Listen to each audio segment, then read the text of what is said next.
Muy bien. Buenos días. Lindo viernes. Ahora tenemos fin de semana y la mayoría de América Latina también tiene un fin de semana larga. Entonces, yo tengo mucho envidia para ustedes. Este, quiero representar al doctor Gilberto Castañeda. Él hizo una presentación hace casi un año sobre medicina personalizada. Él está en el departamento de farmacología en los centros de investigación de estudios avanzados en el Instituto Politécnico Nacional de la Ciudad de México.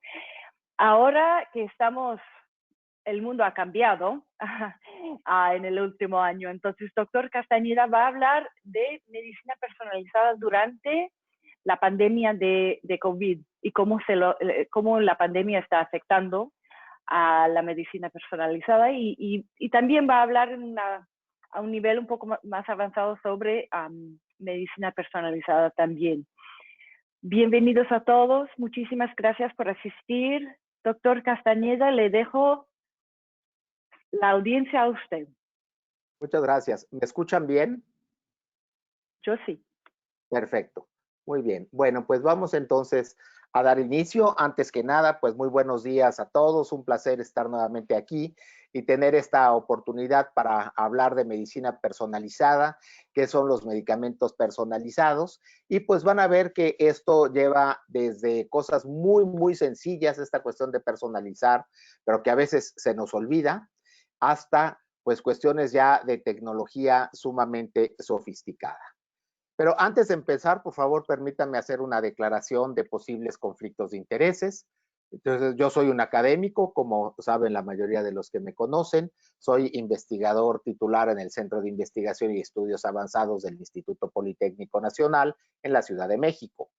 Pero declaro que he participado en estudios, he dado consultorías e impartido conferencias con patrocinio, es decir, recibiendo honorarios, por parte de toda una serie de industrias farmacéuticas que ustedes pueden ver en la diapositiva.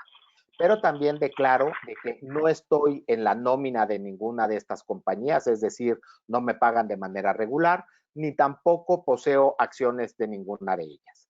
Las opiniones que voy a emitir en esta presentación son mías, únicamente son las opiniones de un investigador académico.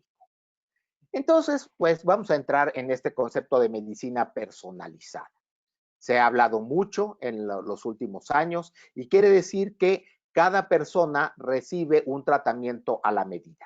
¿Por qué medicina personalizada? Bueno, porque no todos reaccionamos de la misma manera. Este es un ejemplo que pues yo utilizo mucho, yo creo que muchos de ustedes ya lo conocen, pero que creo que es sumamente ilustrativo y vale la pena repetir. El caso del vino y el caso del café. El caso del vino tinto.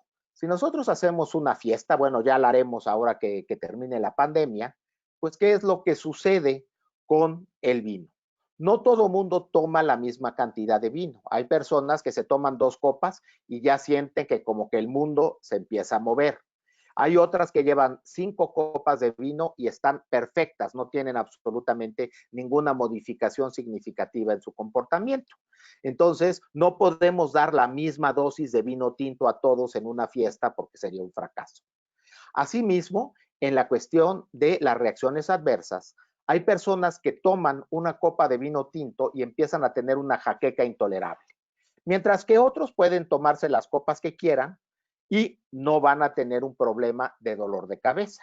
Entonces, hay quien debe evitar el vino tinto y hay quien lo puede tomar. Y no vamos a usar la misma dosis para todos. Cada persona va a tener su dosis y hay que personalizarlo. Todos lo sabemos instintivamente. El caso del café también lo es. Habemos personas que si tomamos un café, aunque sea el café americano, que dan en Estados Unidos, que es todo diluido y feo, si nos tomamos ahí una taza de café a las 4 de la tarde y ya tenemos problemas para dormir en la noche. Mientras que hay otros que se pueden tomar 4 expresos bien entrada la noche, a las 9, 10 de la noche, y duermen sin ningún problema. Entonces, no todos reaccionamos de la misma manera y estamos acostumbrados a personalizar nuestra ingesta de vino y a personalizar nuestra ingesta de café. Entonces, con los medicamentos, ¿qué es lo que tenemos que hacer? También hay que personalizar dentro de lo posible y hay que entender entonces cómo ejercen su efecto para utilizarlos de la mejor manera posible y darle a quien lo que se le debe de dar. Vamos a ver algunos ejemplos de personalizar los tratamientos sumamente sencillos. No todo mundo debe de recibir el mismo medicamento y la misma dosis. Una de las cosas que más nos preocupa y que podemos evitar porque no requiere de ninguna tecnología sofisticada es el evitar las interacciones medicamentosas. Por ejemplo, aquí vemos un dato ya antiguo de 1993, pero que es muy ilustrativo, donde tenemos el midazolam, que es un agente sedante, se le da a las personas solo, nada más el midazolam, y vean ustedes las concentraciones que se alcanzan, que son bajas, pero en la curva de arriba, la curva con las concentraciones altas, vamos a tener midazolam que se le dio a sujetos que estaban tomando eritromicina, que es un antibiótico muy usado. Entonces hay que tener cuidado, algunos medicamentos interactúan entre sí, mucho cuidado con las interacciones. Cada paciente toma medicamentos diferentes y aquí debemos de personalizar. ¿Cómo se personaliza? Preguntar qué medicamentos toma el paciente. Entonces hay que recordarlo, doctor, si usted me preguntó, yo se lo digo. Y en el caso que estamos viendo de midazolam, eritromicina, ¿cómo se personaliza? Si el paciente toma eritromicina, es decir, que tiene una infección y ya le están dando eritromicina, entonces hay que usar un sedativo diferente a midazolam o bien reducir la dosis de midazolam. Y por otro lado, si el paciente requiere midazolam y tiene una infección, hay que utilizar un antibiótico que no sea eritromicina. Esto es personalizar de manera muy fácil, pero muy frecuentemente se nos olvida y esto puede llevar a reacciones adversas graves, reacciones que no queremos ver con estas interacciones e incluso hay casos en los que puede ser letal. Entonces, mucho cuidado. También hay interacciones entre medicamentos y alimentos y aquí tenemos que ser mucho más cuidadosos porque en las distintas poblaciones tenemos hábitos nutricionales muy distintos. Por ejemplo, la toronja, que en algunos países llaman pomelo, pues es una fruta que en América Latina se consume mucho. En mi caso, yo tomo jugo de toronja natural, no como los de Estados Unidos que lo sacan de un bote, no, de una toronja real y todos los días me tomo mi jugo de toronja. Pero hay que tener cuidado. Vean ustedes la gráfica, es la interacción entre felodipina y toronja. Entonces vemos las concentraciones de felodipina en función del tiempo en sujetos que se tomaron el medicamento con agua, que lo podemos ver en la curva negra. Vean ustedes que las concentraciones son bajas. Después en la curva de color entre amarillo y naranja, son sujetos que se tomaron un vaso de jugo de toronja y después se tomaron la felodipina, tienen concentraciones más altas. Y en la curva azul son los sujetos que toman normalmente el jugo de toronja y son sujetos que durante 5 días tomaron 3 veces al día jugo de toronja. Y vean ustedes, las concentraciones cambian, los efectos cambian. Entonces, algunos medicamentos interactúan con algunos alimentos. Cuidado con las interacciones nuevamente. Cada paciente toma alimentos diferentes. Por ejemplo, en México consumimos una cantidad de picante que en los demás países yo creo que ni siquiera se imaginan. En América del Sur, en el Cono Sur, en lo que es Uruguay, Argentina, el sur de Brasil, consumen una cantidad de carne que los demás pues realmente no, nunca lo vamos a lograr. Entonces, hay que preguntarle al paciente qué alimentos toma. Hay que personalizar. Preguntar si guarda una dieta especial, porque esta cuestión de la toronja, como ustedes saben, hay muchas dietas actualmente a base de toronja. Y en este caso, si el paciente toma felodipina, por ejemplo, pues hay que pedirle que evite la toronja durante el tratamiento. El jugo de toronja puede ocasionar problemas graves. Aquí estamos viendo una tabla de una publicación del 2004 de algunos medicamentos que tienen problemas fuertes si se toman con jugo de toronja, la felodipina que ya vimos, otro la nisoldipina, la nicardipina. Estos son medicamentos de tipo cardiovascular y que si se dan con jugo de toronja pueden producir hipotensión o taquicardia y hay que evitar la combinación. Mientras estén tratados con esto, no consuman toronja. También algunos medicamentos que modulan la actividad del sistema nervioso central, como el diazepam, que es el Valium, el triazolam, el midazolam. Si los tomamos con toronja, van a incrementar sus concentraciones, pueden tener un efecto muy intenso y esto nos puede llevar a depresión del sistema nervioso central y a tener problemas de sedación, de accidentes, de caídas, etcétera. Medicamentos inmunosupresores como la ciclosporina que se utilizan en pacientes con trasplantes no se deben de tomar con jugo de toronja, pueden llevar a nefrotoxicidad, hipertensión o incluso toxicidad cerebral, problemas en el cerebro. También con algunos medicamentos que se utilizan para el VIH podemos tener problemas y algunos medicamentos para el corazón como la amiodarona. Entonces, están tomando esto, no tomen toronja. Esto es algo que los médicos deben de preguntar y si no lo preguntan, uno como paciente debe de decirlo porque nos puede dar problemas. Y como les decía, de país a país las cosas pueden variar. Los países del norte casi no consumen fruta fresca. Los que venimos del trópico, pues sí nos gusta tener fruta fresca y hay varias frutas que pueden tener este tipo de interacciones. Entonces, estas son las más sencillas.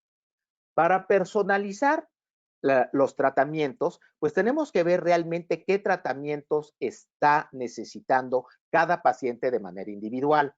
La cuestión de la medicina personalizada adquiere todo su sentido cuando estamos utilizando medicamentos de empleo delicado, es decir, estos medicamentos que si uno falla un poquito en la dosificación, o bien tenemos falla terapéutica o bien podemos producir reacciones adversas graves. Entonces, para poder tener una buena dosificación, pues actualmente estamos utilizando la genética, apenas la estamos empezando a utilizar. Aquí vemos un trabajo de nuestro laboratorio en pacientes con trasplante renal, es decir, una población de pacientes que pues tiene un estado delicado, como ustedes lo podrán imaginar, y se les está dando un medicamento que se llama tacrolimus, que es un medicamento también de empleo delicado. El tacrolimus sirve para evitar el rechazo del riñón trasplantado. Entonces, hay que darlo de una manera muy exacta. Si nosotros damos de más, podemos producir toxicidad. Si damos de menos, los pacientes van a rechazar el trasplante. Entonces, hay que saber cuánto hay que dar.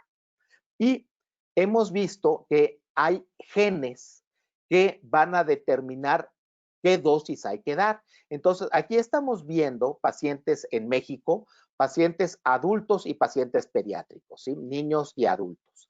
Y tenemos 3 diferentes genotipos. Por genotipo, nosotros entendemos las combinaciones de genes. ¿Cuáles son estas combinaciones? Son las que el gene que viene del padre y el gene que viene de la madre se combinan y entonces esto es lo que va a dar en nuestro organismo. Entonces tenemos 3 genotipos que son importantes para el tacrolimus. El asterisco 1, asterisco 1, el asterisco 1, asterisco 3 y el asterisco 3, asterisco 3, que es como los hemos identificado para la actividad de una enzima que se llama CYP3A5. Esta enzima se encarga de eliminar el tacrolimus. Lo importante de esta tabla es que vean ustedes que hay 2 de los genotipos, el asterisco 1 y el asterisco 1 y el asterisco 1, asterisco 3, que van a consumir dosis elevadas de tacrolimus, es decir, 0.17 miligramos kilo día o 0.14 miligramos kilo día. Si son niños, si son adultos, es 0.16 o 0.12. Pero vean ustedes que en el caso del genotipo, que es el asterisco 3, asterisco 3, los pacientes consumen la mitad de la dosis. Con esto es suficiente para alcanzar el efecto terapéutico. Si a un asterisco 3, asterisco 3 le dan ustedes la dosis del asterisco 1, asterisco 1, lo intoxican. Entonces, en la práctica clínica, antes se daba el tacrolimus, iba viendo cómo reaccionaba el paciente y en función de esto le ajustábamos la dosis y el paciente la pasaba muy mal. Actualmente en muchos sitios lo que hacemos es tomar una muestra de estas de saliva, así como en las series televisivas, estas de CSI, La Ley y el Orden, etcétera, y de ahí, de esa saliva, pues medimos los genes, ya tenemos la tecnología para hacerlo, y de acuerdo al gene que tiene el paciente, la dosis que le damos. Esta es la personalización por genes, por farmacogenética se llama. Desgraciadamente, en América Latina esto es muy incipiente, casi no se hace. Entonces, nuestros pacientes suelen tener más rechazos y más reacciones adversas que los pacientes en Estados Unidos o en Europa.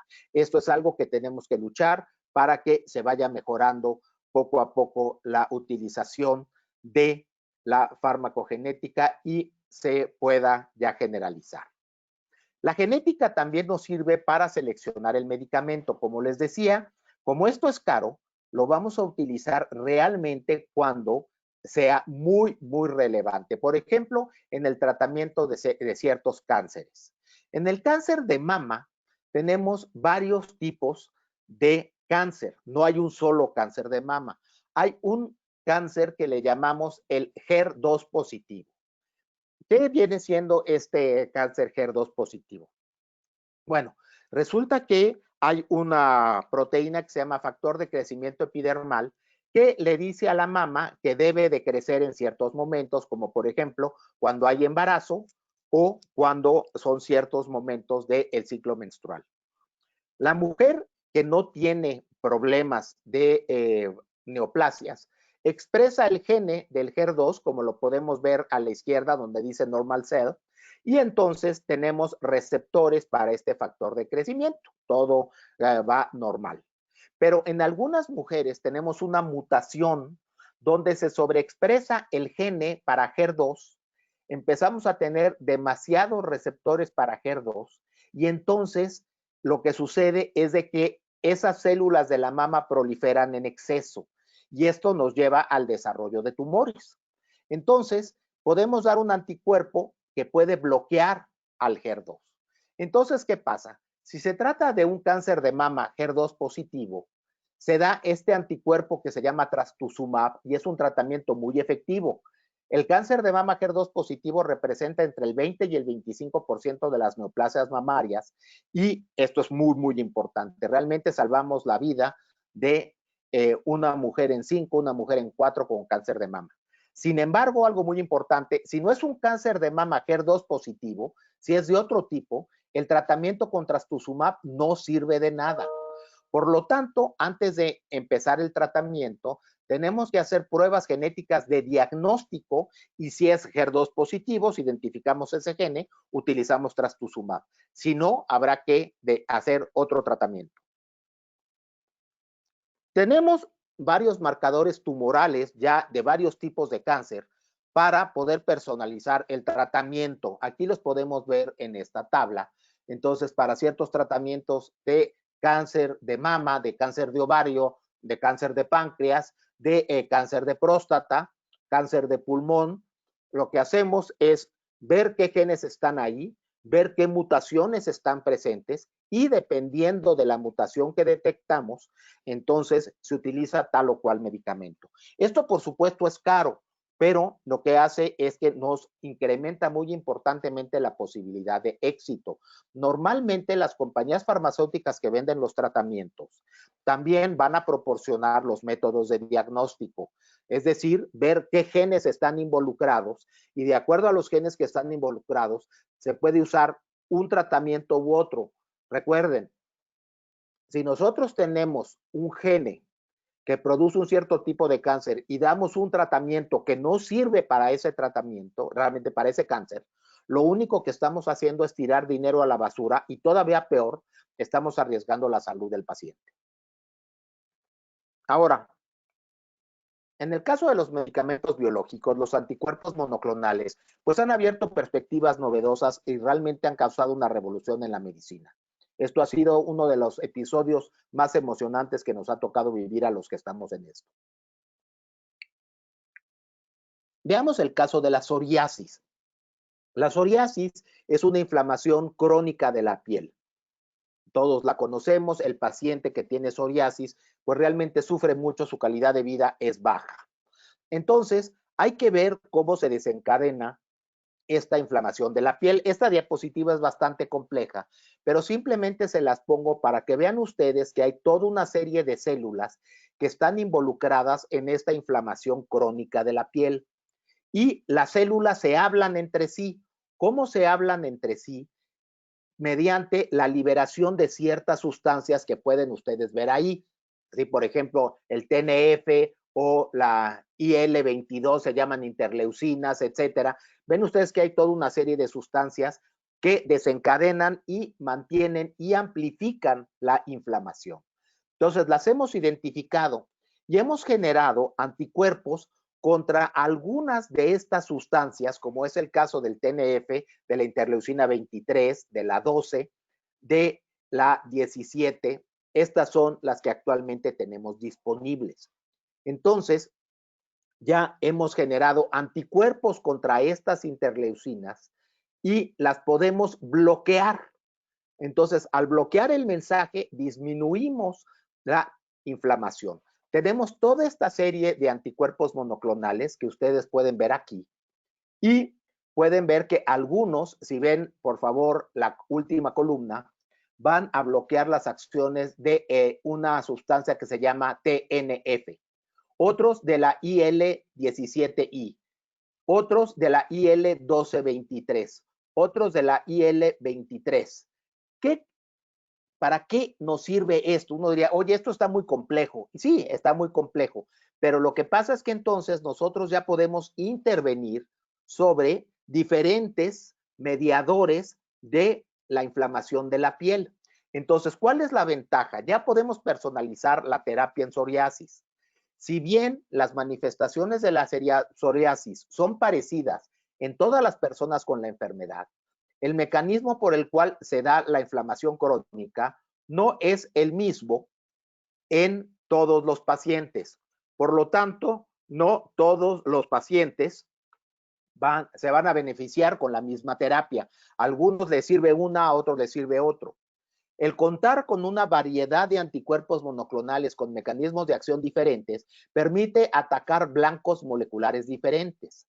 Algunos pacientes se benefician más del bloqueo del TNF, otros del bloqueo de las IL-12 o IL-17 o IL-23. Actualmente estamos aprendiendo cómo personalizar estas terapias para el mayor beneficio de los pacientes, es decir, no es una sola cosa para todos. Y la búsqueda de marcadores que nos indiquen qué tratamiento sería el que tendría una mejor relación beneficio-riesgo en un paciente determinado, pues es algo que estamos haciendo actualmente con mucho ahínco para poder empezar a personalizar realmente los tratamientos y dar lo que conviene a cada quien. En el caso del cáncer, como les decía, pues ha habido avances espectaculares a pesar de toda esta cuestión de la pandemia. Vamos a hablar un poco y como ejemplo voy a citar el linfoma no Hodgkin. Este es un cáncer de los linfocitos. Estas son células del grupo de los glóbulos blancos que se sitúan, como ustedes pueden ver en la figura de la izquierda, en varios lugares del organismo. Entonces, de repente, por alguna mutación, los linfocitos empiezan a proliferar de una manera excesiva. Esto es lo que es un proceso neoplásico y llevan a la muerte del paciente. El tratamiento habitual es el R-CHOP, que consiste en un anticuerpo monoclonal que se llama rituximab más quimioterapia. Y es bueno, sirve en el 60 y tantos % de los casos. Pero no todos los pacientes son iguales. No todos los pacientes responden bien al tratamiento con R-CHOP. Y estos resultados muestran que un tratamiento estándar no es adecuado. Se debe de personalizar porque no todos los pacientes presentan la enfermedad de la misma manera. Entonces, necesitamos nuevos tratamientos para esta enfermedad que se llama linfoma no Hodgkin, que conocemos como NHL de sus siglas en inglés.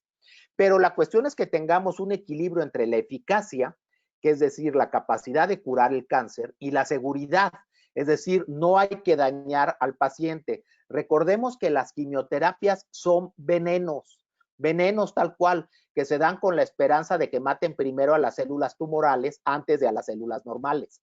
Entonces hay que tener mucho cuidado y el arte de prescribir consiste en establecer una correcta relación beneficio-riesgo y aquí es donde se personaliza realmente, donde hay que pensar en cada paciente. Lo que es bueno para Juan no es bueno para Pedro. Lo que puede dañar a Juan, a lo mejor no daña a Pedro. Entonces hay que tener distintos tratamientos. Tenemos entonces varios tratamientos. Los nombres son raros, pero vamos a verlos con un poquito de detenimiento. El rituximab, que es un anticuerpo anti-CD20, ahorita vamos a verlo con calmita. El otro es un uvinutuzumab, vean ustedes los nombres bien complicados, un anticuerpo anti-CD20 con glicoingeniería. Ahorita vamos a verlo. Glofitamab, que es un anticuerpo específico anti-CD3, anti-CD20, el mosunetuzumab, también vaya nombrecito, que es parecido, y el polatuzumab MMAE, que es una bala mágica. Entonces, pues vamos a verlos, porque todos estos nos permiten ya tratar a los casos de linfoma no Hodgkin, que antes se le decía, uy, usted no respondió al rituximab, pues haga su testamento, porque pues se va a morir. Actualmente ya no es el caso. ¿Qué vienen siendo estos anticuerpos? Los anticuerpos, los podemos ver, tienen esta forma de Y y son proteínas que van a unirse a ciertas partes de las células y de esta manera van a iniciar procesos para destruirlas. Podemos ver a su izquierda el rituximab, que es el común y corriente, es una proteína, y pueden ver que del palito de la Y salen ahí unas que también parecen Ys, que son azúcares. Estos azúcares los podemos modificar. Esto es lo que le llamamos glicoingeniería, como podemos ver en el anticuerpo que está a su lado. Podemos ya tener anticuerpos bioespecíficos, que son los que están abajo, que van a atraer a dos células diferentes. Y a su derecha pueden ustedes ver lo que vienen siendo las balas mágicas. Son anticuerpos a los cuales se les pega una molécula que es muy citotóxica, es decir, que mata células y que van a actuar solamente en las células tumorales. Vamos a ver ejemplos. Entonces, el linfoma no Hodgkin es una proliferación de linfocitos que expresan una proteína que se llama CD20, es decir, en su superficie va a estar esta proteína CD20. Lo que podemos ver es primero la cuestión de la radiografía. Vean ustedes, hay un cráneo, se ve claramente el tumor, se ve la masa tumoral. La masa tumoral, se ven las células y esas células, que son linfocitos, expresan el CD20, que aquí lo estamos esquematizando como un triángulo.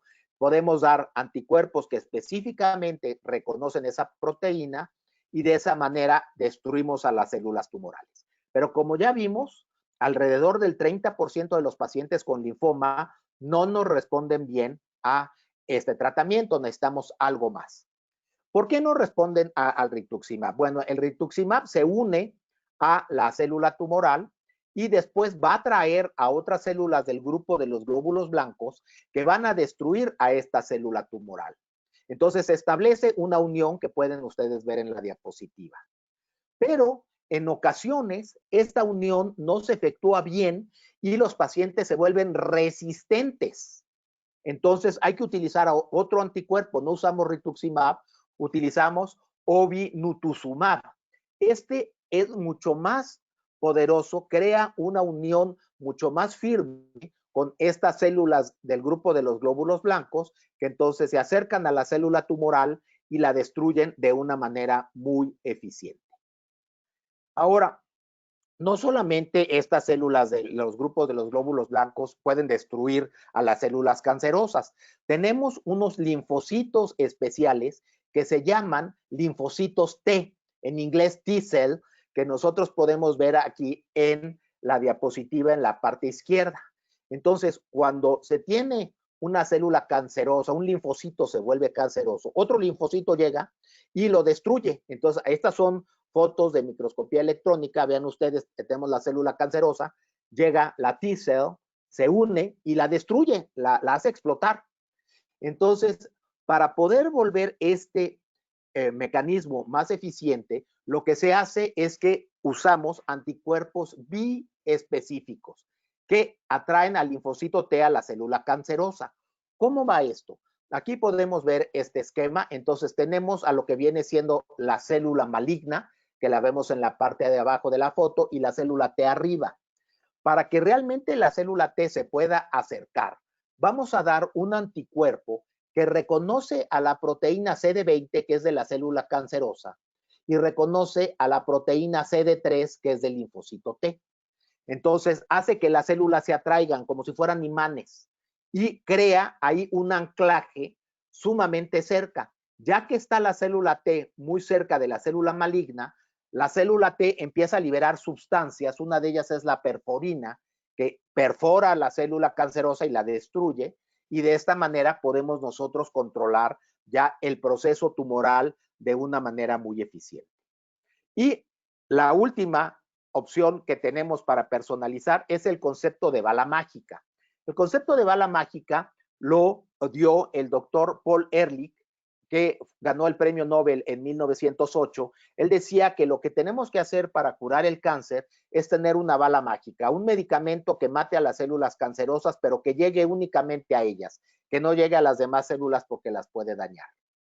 Entonces, esto ya es realidad con un medicamento que se llama polatuzumab vedotina. Sí, recuerden, los nombres son muy complejos. Pero esta es una bala mágica. ¿Qué es lo que sucede? Lo que sucede es que aquí tenemos un anticuerpo al cual le vamos a pegar una molécula de quimioterapia muy potente, un veneno. Lo que sucede es que ese veneno no puede estar libre en el organismo porque mataría a las células sanas. Entonces lo pegamos al anticuerpo para que no pueda llegar a las células sanas. El anticuerpo va a reconocer específicamente una molécula en la superficie de las células cancerosas, nada más esa molécula, ninguna otra.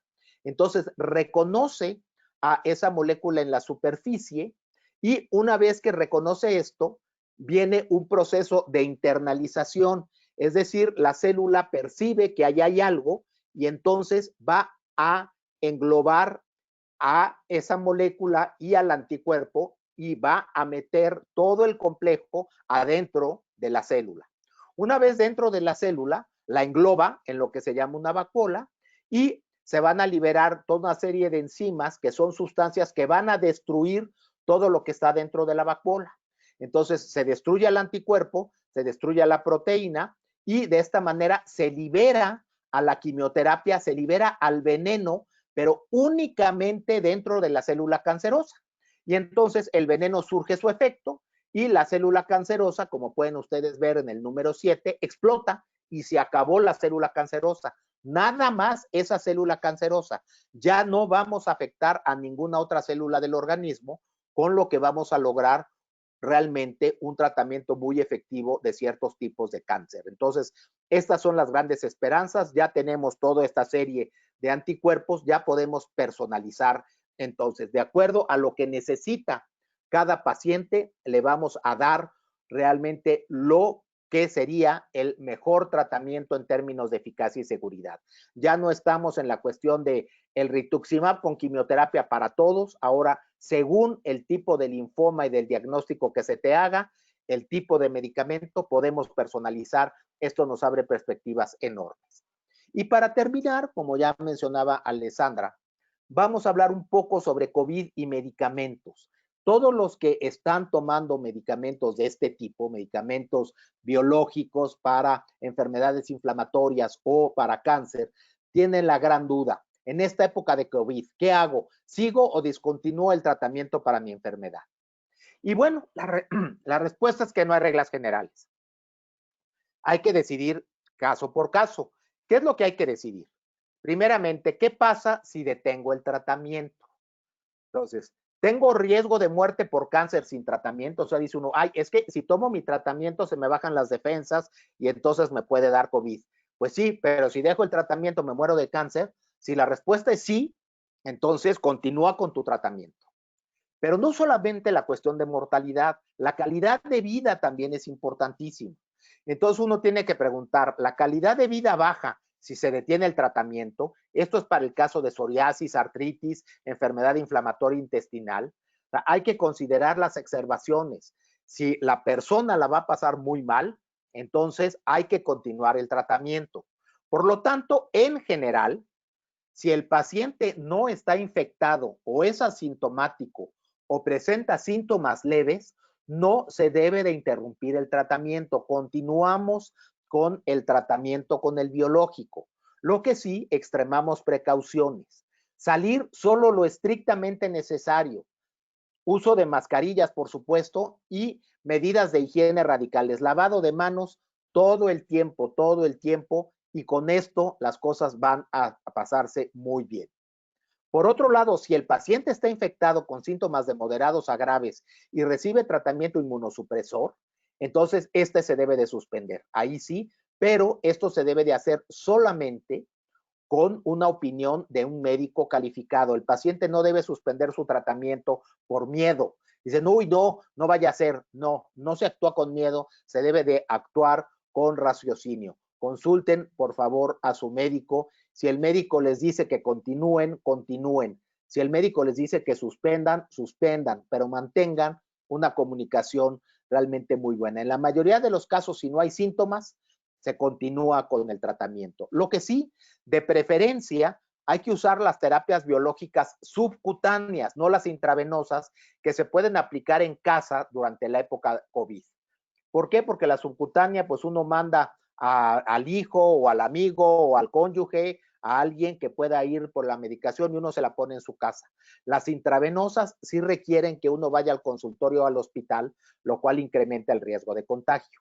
Entonces, con estas reglas muy simples, sin entrar en pánico, sin entrar en miedos, podemos nosotros ver que sí es compatible la cuestión del tratamiento antineoplásico y la cuestión del tratamiento para enfermedades inflamatorias con medicamentos biológicos. Entonces, no hay que preocuparse tampoco de más. El miedo es un muy mal consejero. Entonces, pues estas son las cuestiones que tenemos en estos momentos de lo que son los tratamientos personalizados. Actualmente tenemos perspectivas realmente muy emocionantes que van a ponerse de manifiesto ahora que termine esta época COVID, que ya afortunadamente está la vacuna y ya pronto vamos a tener este tipo de medicamentos disponibles. También vendrán las dudas de que qué hago con la vacuna si yo estoy siendo tratado para la artritis, para la psoriasis, para ciertos tipos de cáncer, etcétera. Los médicos van a empezar a tener los lineamientos por parte de las diferentes sociedades y entonces, pues, el futuro se ve bastante, bastante promisorio. Por lo pronto, tenemos que salir de esta pandemia que pues sí realmente nos ha afectado nuestra calidad de vida de manera muy importante. Entonces, pues las conclusiones que tenemos es que cada persona es diferente. Por eso los efectos de los medicamentos varían entre individuos. Por lo tanto, no todos los pacientes deben tener el mismo tratamiento para la misma enfermedad. En enfermedades graves se debe personalizar. Esto es lo que se llama la medicina personalizada. La genética es de gran utilidad para personalizar tratamientos, tanto para escoger el medicamento más adecuado como la dosis más adecuada. Entonces, estas son cosas que en América Latina tenemos que procurar que se implementen lo más rápido posible porque nos van a llevar a tratamientos más exitosos. Sin embargo, hay otros elementos para personalizar, sobre todo cuidar las interacciones fármaco-alimento y fármaco-fármaco. Estas son conductas que tenemos que empezar a adquirir en América Latina y que desgraciadamente no están siendo generalizadas. Muchas veces los médicos prescriben y no preguntan absolutamente nada de qué medicamentos está tomando uno o qué alimentos consume. Esto es algo que tenemos que aprender a hacer.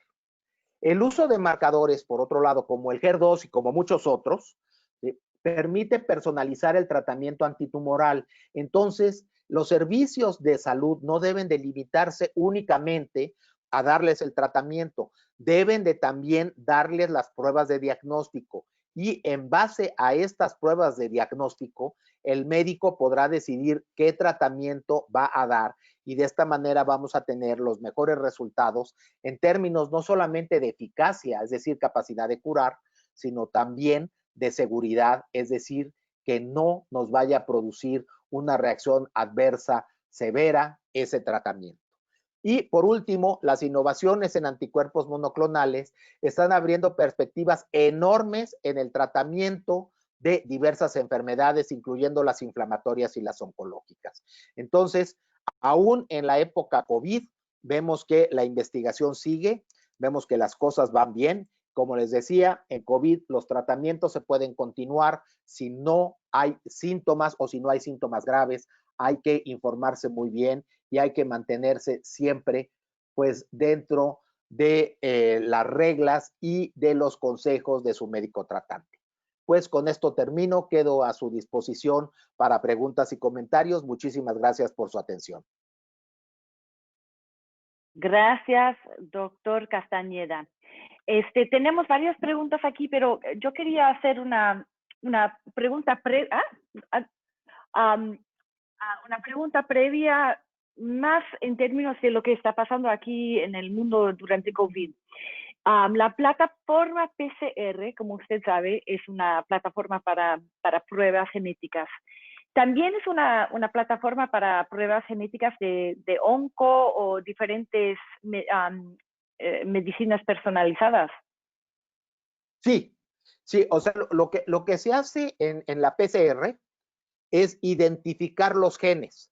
Entonces, la prueba para COVID es una prueba que se hace para ver si los genes del virus, el SARS-CoV-2, que es el que produce COVID, está presente en su organismo.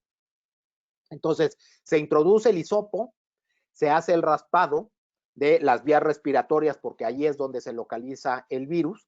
Ese hisopo se coloca en un líquido especial y después se coloca en una placa de PCR. Ahí se miden los genes. Si aparecen los genes del virus, quiere decir que usted tiene COVID. Si se ven, por ejemplo, se sospecha que tiene un cáncer y podría ser el HER2 positivo, lo que se hace es se toma una muestra que puede ser de sangre o puede ser de tejido, donde haya las células que nos interesa ver. Y entonces medimos los genes que están presentes. Si aparece el gen HER2, usted tiene cáncer de mama HER2 positivo, hay que tratarla con trastuzumab. Si no lo tiene, entonces no le vamos a dar ese tratamiento. Y se hace este tipo de diagnósticos para ver qué genes, por ejemplo, si tiene BRCA2, bueno, pues va a ser otro tipo de tratamiento. De esta manera, entonces nosotros vamos clasificando a las personas por sus genes. Ahora, ¿usted cree que después, ahora que estamos haciendo tanto con la plataforma PCR, piensa que puede ser después de la pandemia podemos mejorar el diagnóstico de diferentes enfermedades genéticas? Por supuesto. Mire, de hecho, lo que está sucediendo con todo esto es que el ingenio está siendo muy desarrollado por la necesidad. Estamos en una situación muy parecida a la de la Segunda Guerra Mundial. O sea, en la Segunda Guerra Mundial, si vemos el caso de la aviación, eran unos avioncitos al principio, en 1940, de una sola hélice, que allí iban, y para 1945 ya teníamos las superfortalezas volantes, o sea, aviones enormes que podían cargar toneladas con 4 motores, etcétera. Otro ejemplo, la penicilina. Se descubre en 1928. De 1928 a 1940, pues hay algunos avances, pero no fuertes. Empieza la guerra, empieza la producción en Estados Unidos. En Estados Unidos se dan cuenta que un melón produce hongos de muy buena calidad para penicilina. Entonces, esto es apenas en 1942. En 1945, Estados Unidos producía ya 8 billones de unidades. O sea, en inglés dirían 8 millones de millones. O sea, realmente el ingenio se aguza. Entonces, actualmente, toda la cuestión de pruebas de diagnóstico se está mejorando, se están haciendo pruebas mucho más rápidas y mucho más confiables. Entonces, sí, toda la cuestión de la oncología, sobre todo, se va a beneficiar mucho con la cuestión de los desarrollos de este tipo de pruebas. Entonces, por lo menos algo bueno va a salir de esa época, ¿no? Pues sí. Algo, ¿no? Y vamos a lavar nuestras manos mucho más también. Eso es otra lección que estamos aprendiendo. Así es. Entonces, tenemos algunas preguntas aquí bastante específicas, pero yo creo que usted puede puede responder fácilmente. De Clara, ella quería saber si la vitamina C interactúa con la amiodipina, carbiotal, metrocate, araba. ¿Esto es significativo Sí. para usted? Para mí es griego. Sí, la amlodipina son medicamentos para el corazón, sí. Sí, Okay. mire, no, o sea, no hay ningún problema. Usted puede consumir la vitamina C y no va a tener ningún problema con la amlodipina y con sus medicamentos cardiovasculares. No tiene interacción. De hecho, fíjese que es muy curioso porque cuando se descubrió esto del jugo de toronja, nos dio miedo que fueran a hacer todos los cítricos, limón, naranja. No, es solamente la toronja. Entonces, esto es con lo que tenemos que tener cuidado y no es ni la vitamina C ni tampoco el ácido cítrico, que es lo que da el sabor ácido. Entonces, usted puede consumir su vitamina C normal, eso sí, o sea, sus dosis normales, por ejemplo, su vitamina estas que son efervescentes de 2 gramos, sin ningún problema. Ya si se excede, entonces puede tener problemas, pero a las dosis habituales, no, ningún problema. Ok. Y el omeprazol, omeprazol interactúa con el amiodipina. Podría ser. Mire, el omeprazol puede interaccionar con varios medicamentos. Entonces, algo muy fácil. El omeprazol, tómeselo o media hora antes de la amlodipina para que no tenga problemas. O sea, sepárelos. No se los tome al mismo tiempo. ¿Sí? Entonces, ¿qué es lo que puede usted hacer? Si se toma el omeprazol en la mañana y la amlodipina en la noche, no va a tener absolutamente ningún problema. Pero en términos generales no se los tome juntos. Ningún medicamento junto con el omeprazol se debe tomar. Permita usted media hora antes, tómese el omeprazol, deje media hora y después se toma lo demás. Y con esto ya no es problema. Pero mientras más tiempo deje entre uno y otro, mejor. ¿Qué hace el omeprazol? El omeprazol cambia la acidez gástrica. Entonces cambia la forma en la que el tracto gastrointestinal recibe tanto a los alimentos como a los medicamentos. Entonces, por eso es conveniente dejar este tiempecito. Ok. María Rocibel quiere saber cuánto tiempo se debe esperar cuando se toma café y debe tomarse un medicamento para la circulación. No hay ningún problema, puede tomarlo ahí sí, por ejemplo, si se lo toma tantito antes de desayunar y luego el desayuno con café, no hay problema. O sea, el café realmente a las dosis normales no va a tener ningún problema. La cafeína puede combinarse y no hay así grandes problemas. Ok. Tenemos felicitaciones para el excelente tema de Rosana Ventura, de Fernando Romanelli y de Eva Pizón. Yo creo que usted está muy en familia aquí. Fabiola quiere saber si las personas que les es que mis ojos, las letras son tan pequeñas, les administran rituximab, puede ayudar con el COVID. El rituximab va a ayudar con el COVID, pues mire, no hay evidencia. Al principio se creía que sí podría hacer, pero hasta ahorita los estudios que tenemos es que no. Entonces, okay. No tenemos todavía ningún tratamiento para COVID. Ahí sí quisiera ser muy claro, no hay nada que sirva para COVID. Hay cuestiones que sí nos están ayudando para ya los estadios avanzados, como los anticoagulantes y como los antiinflamatorios, ¿sí? Y algunos como algunos antivirales, pero ya son para estadios avanzados para uso hospitalario. Entonces, por eso estamos esperando la vacuna. Por lo tanto, hay que aprender a vivir con esto. Entonces, el tratamiento, si su médico dice que pueden continuar con el rituximab y esto, continúen, pero no va a tener ningún efecto ni bueno ni malo sobre el COVID. Ok. María Alejandra quiere saber si es cierto que el exceso de complejo vitamínico produce acné en las personas post-COVID. Mire, no se ha demostrado. Hay muchos mitos. O sea, lo que pasa es que de repente hay datos anecdóticos y entonces alguien puede estar tomando su complejo vitamínico y le dio asma por alguna otra razón. El COVID además sí produce una disfunción pulmonar en muchos de los pacientes. O sea, en ciertos casos realmente nos produce un daño pulmonar fuerte que requiere de meses de rehabilitación pulmonar. Entonces, no hay ninguna cuestión donde vayamos a tener una interacción de este tipo. Sandra Aquino quería decir muchísimas gracias, doctor Castañeda, por su ponencia y sabios consejos. Como pacientes debemos asegurarnos que realizamos las pruebas en laboratorios confiables que cumplan los criterios requeridos. ¿Usted tiene alguna recomendación para los pacientes para que sepan si los laboratorios que están usando son confiables? Mire, desafortunadamente ha habido mucha trampa en este sentido, o sea, han llegado pruebas que no son buenas. Entonces, sí, lo que hay que contar mucho es en el prestigio del laboratorio. Entonces, primeramente que sean pruebas autorizadas por la autoridad nacional, porque de repente llegaron, los chinos empezaron a vender, no los circuitos comerciales normales, sino empezaron a salir productos chinos de todo tipo, mascarillas, batas, muy malas, ¿sí? Pero como la gente estaba en compras de pánico, entonces empezaron a comprar.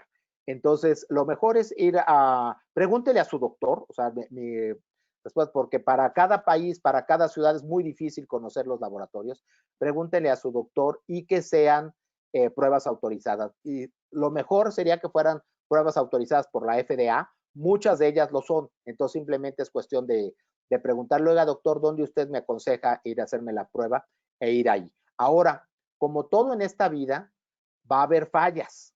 O sea, estamos mejorando muchísimo con las pruebas, pero al inicio, por ejemplo, las pruebas de marzo, abril, mayo, tenían muchísimas fallas porque pues estaban desarrollando apenas. Ahorita ya aprendimos mucho, la gran mayoría de las pruebas ya son muy confiables, tanto las de PCR como las pruebas de anticuerpos. Las pruebas rápidas, ahí sí hay que tener algo de cuidado porque hay unas pruebas rápidas que no están dando buenos resultados. Pero como el mercado es tan amplio, lo mejor es preguntarle a su doctor. Es realmente un médico de confianza, oye, ¿dónde voy? Ok. Emma Pizón tenía una pregunta. Ella quería saber si los anticuerpos monoclonales que investigan en Israel. Mire, estos son anticuerpos que van a destruir al virus. Entonces, así como los que vimos que destruían a las células cancerosas, son anticuerpos que son generados en laboratorio, no en nuestro cuerpo, y que reconocen al virus y que lo destruyen. Parece ser que van bien, o sea, lo que tienen reportado en los estudios van bien. El grave problema de estos son carísimos, son realmente tratamientos sumamente caros y entonces no van a llegar a América Latina o van a llegar de manera muy limitada. Factiblemente a Estados Unidos lleguen algunos, pero actualmente ya la vacuna ya está. Entonces también esto va a hacer que las inversiones hacia este tipo de tratamientos disminuyan mucho y su desarrollo tome más tiempo. Ok. Fabiola quería saber qué información podría otorgarnos sobre el factor de transferencia. Ok, mira, el factor de transferencia es una sustancia que se identificó aquí en México, que tiene patente mexicana en el Instituto Politécnico Nacional y que lo que sirve es para estimular el sistema inmune, pero no sirve para todo. Entonces, sí se ha visto que, por ejemplo, los niños que son muy enfermizos, que caen en infecciones varias veces al año, sí se benefician con el factor de transferencia. Está corriendo un estudio para COVID, pero actualmente no tenemos los resultados, entonces no se podría recomendar en este momento. Vamos a ver si de veras funcionó, pero a lo mejor no sirve, porque fundamentalmente se ha visto que tiene acciones para bacterias. Entonces hay que verlo con datos, con los resultados. Por lo pronto, no se pongan factor de transferencia para COVID, para prevenirlo. Mejor mantengan una dieta sana, ejercicio, etcétera, y cuídense, sobre todo. Ok. Florisa quería saber si el tratamiento contra el COVID debe ser también personalizada. Sí, sí, por supuesto. Mire, lo que sucede es que aquí depende mucho del tipo de paciente y depende mucho de en qué etapa del COVID se da. Entonces hay 3 etapas, cuando uno se infecta, cuando ya se instaló en el pulmón y cuando ya viene una reacción inflamatoria ya muy fuerte, que es lo que mata. Entonces, cuando estamos en la reacción inflamatoria se utilizan esteroides, se utilizan anticoagulantes y funciona bastante bien, pero tiene que ser por un médico muy calificado porque son tratamientos difíciles. Si se hace bien, funciona excelentemente bien. Hay guías, etcétera. Ahora, ciertas personas, por ejemplo, tienen cuestiones de pronóstico malas, o sea, los que tienen obesidad, los que tienen diabetes, los que tienen asma, los que tienen enfermedad pulmonar obstructiva crónica. Entonces, a estos pacientes sí se les trata con mucho más cuidado, pero ya a nivel de hospital.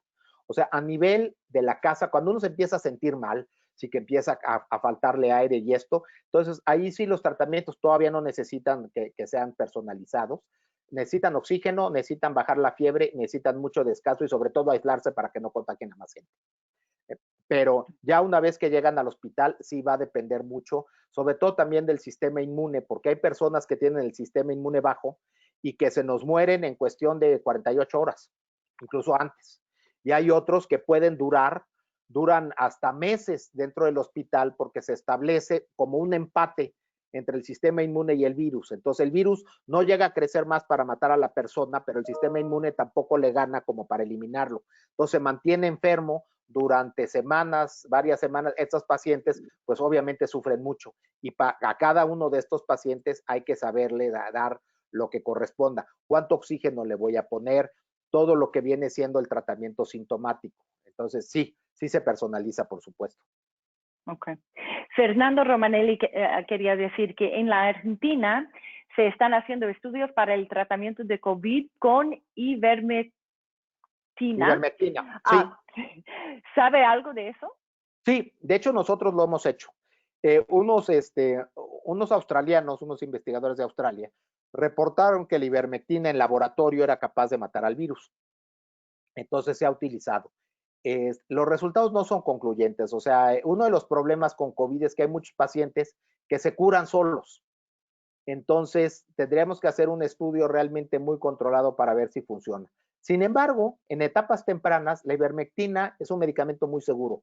Si se lo quieren tomar, tómenselo, pero de preferencia con una cuestión de opinión médica, o sea, no nada más así, porque uno se puede intoxicar de repente para conocer la dosis. Entonces, se puede utilizar. No está muy claro que funcione, pero por lo menos daño no les va a hacer. Y en algunos casos se ha reportado beneficio, pero no está comprobado.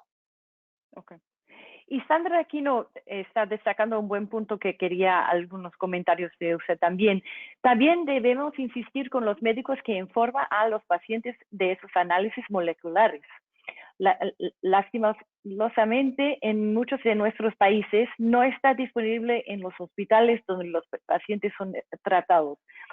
Hay una barrera a las pruebas debido a que el médico cree que no va a tener acceso al tratamiento apropiado. No, la barrera es económica, es que no hay. Entonces cuesta muy caro y entonces esto hace que los gobiernos no tengan una política de realizar pruebas así de manera masiva.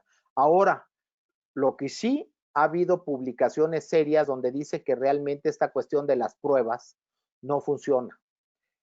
Una de las puede funcionar para el paciente individual, o sea, la tienes o no la tienes, pero para cuestiones de política sanitaria realmente no funciona muy bien porque hay mucha gente en la población general que puede tener COVID y que no estamos detectando. Entonces, la única manera que funciona es hacerle como lo hizo Taiwán, como lo hizo Japón o como lo hizo Singapur, una cuestión masiva. O sea, el fracaso de las pruebas lo estamos viendo en Estados Unidos. Se hacen no sé cuántos millones de pruebas y se está muriendo no sé cuántos millones de gentes. Entonces, por más pruebas que tengan, si tienen a Trump, les va a ir mal. Entonces, es una cuestión también de cómo se manejan las pruebas y cómo se manejan los datos. Por otro lado, la prueba, sí le digo, sirve para saber si hubo virus o no, pero hay falsos positivos y falsos negativos. Es decir, a veces creo que no hubo y sí hubo, y a veces creo que hubo y no hubo. Entonces, lo mejor es irse también, sobre todo en nuestros países, por los signos clínicos. ¿Sí? Entonces, esto se puede ver si uno tiene dificultad para respirar, si uno tiene anosmia, es decir, que deja de oler, si uno ya no tiene sabor y empieza a sentirse sumamente fatigado, trátense como si fuera COVID. Aíslense, empiecen a considerar tener un tanque de oxígeno. El oxígeno aplicado a tiempo en puntas, es decir, estas puntitas que se colocan en la nariz, es tremendamente útil. y de esta manera ustedes descansan, dejan que su sistema inmune tome el control de la infección y si no tienen un problema de complicación va a funcionar bien. Y si tienen problema de complicación, inmediatamente al hospital, ahí ya verán qué es lo que se tiene que hacer, incluyendo o no incluyendo pruebas, pero sobre todo es el manejo del sistema respiratorio. Ok. Gracias. Buen consejos, porque yo creo que muchos de nosotros queremos saber cuándo deberíamos salir al hospital y cuánto tiempo deberíamos quedarnos en casa también. La última pregunta viene de Silvia Castillo. ¿Qué cuidados debe tener una mujer con cáncer embarazada y con COVID? Ok, muchos cuidados. Realmente muchos cuidados, pero nada así heroico, terrible, etcétera. O sea, si el COVID no es grave, o sea, porque si el COVID es grave, entonces nos enfocamos en el COVID, pero si el COVID es manejable, aunque tenga ya la parte muy incómoda, de mucha fatiga, mucho dolor de cabeza, hay que controlar la fiebre, por supuesto, esto es importante. Por ejemplo, en muchos países no les gusta utilizar la dipirona, en América Latina la usamos mucho y nos va muy bien. Entonces se puede utilizar dipirona si tiene una fiebre que no le responda con nada. O sea, empiece con paracetamol, después ibuprofeno y con eso normalmente le debe funcionar. Pero si no, podría considerar pasar a dipirona. Tenga su oxígeno, si es necesario, o sea, que no le falte oxígeno, porque hay que estar oxigenando bien a su cuerpo y además al producto. Entonces, hay que tener el oxígeno, reposarse y va a ver que con la cuestión del oxígeno va a estar bien. Checarse la cuestión de la saturación de oxígeno. Es decir, ponerse estos aparatitos. Cuidado porque tienen mucho margen de error, o sea, no son los de hospital, son prácticamente de juguete, pero sí le van a dar una indicación si está subiendo o está bajando. O sea, el valor absoluto no va a ser muy exacto, pero sí le puede decir si usted está bien o está mal. Chéquese muy bien su capacidad para respirar. Es muy difícil ser objetivo. Uno siente, me estoy ahogando, me quiero ir al hospital. Uno muy rápidamente se espanta, pero hay que intentar evitar ir al hospital, porque los hospitales es terrible.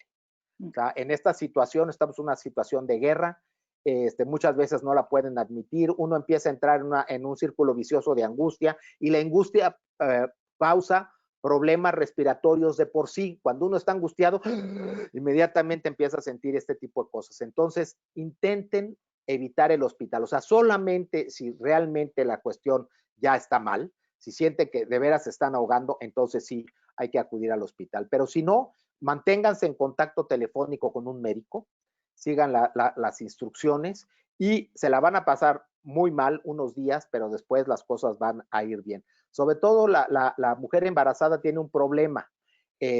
Muy pocas medicaciones pueden ser utilizadas, por eso el paracetamol puede ser. Si no les funciona, tienen miedo, sí, muy importante, y tienen mucha fiebre, usen medios físicos, hielo, una bolsa de hielo en la frente, un baño de regadera en agua fría. O sea, es horrible, siente uno así, pero baja la fiebre.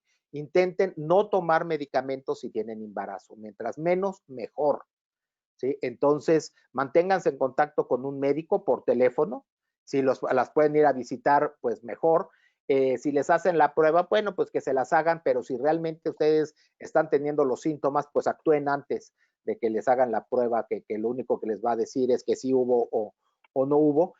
Y la cuestión del cáncer, no dejen su tratamiento, pero siempre con la opinión del médico, o sea, cómo está actuando el médico con el cáncer y con el embarazo. Eso es lo más importante. Yo no les podría dar una receta porque hay muchos tipos de cáncer, hay muchos tipos de medicamento y entonces el médico eligió un tratamiento que es compatible con el embarazo, a lo mejor lo interrumpió durante un tiempo. Entonces, tengan muchísimo contacto con su doctor. Eso sí sería el consejo final y el más fuerte. Su oxígeno, agua y pues la regadera para bajar la fiebre en caso que se necesite. Ok. Tenemos algunas más preguntas, pero vamos a responder por escrito porque ahora son las 12:06 y no queremos tomar más tiempo de su agenda. Muchísimas gracias, doctor Castañeda. Usted tiene una manera de explicar las cosas en una manera muy entendible y accesible para nosotros que no somos científicos, y también su toque humano se siente, y para nosotros que estamos en la línea le agradecemos para toda la información que usted puede compartir y todo su corazón. Entonces, muchísimas gracias por su tiempo. Que esté muy bien. Muchas gracias por su atención. Gracias. Feliz Navidad. Igualmente, muchas felicidades de estas fiestas de fin de año. Gracias.